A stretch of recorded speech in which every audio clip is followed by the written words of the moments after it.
കാസർഗോഡ് നിന്ന് അസം പോലീസ് പിടികൂടിയ ബംഗ്ലാദേശ് പൗരന് അൽ ഖൈദ ബന്ധം.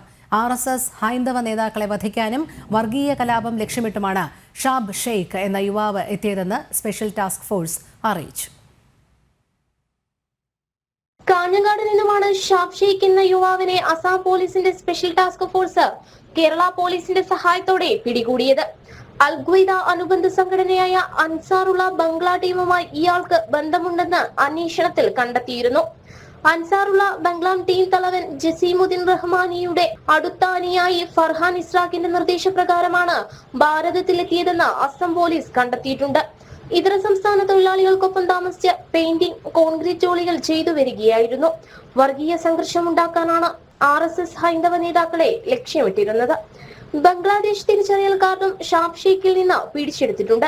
അസമിൽ രജിസ്റ്റർ ചെയ്ത UAPA കേസിലാണ് ഇയാൾ പിടിയിലായത്. ദേശവിരുദ്ധ പ്രവർത്തനങ്ങൾക്ക് തടയിടാൻ അസം പോലീസ് ആരംഭിച്ച ഓപ്പറേഷൻ പ്രകട്ടിന്റെ ഭാഗമായി നടത്തിയ പരിശോധനയിൽ വിവിധ സംസ്ഥാനങ്ങളിൽ നിന്നായി 8 പേരെയും STF പിടികൂടിയിട്ടുണ്ട്. ജനം, കാസർഗോഡ്.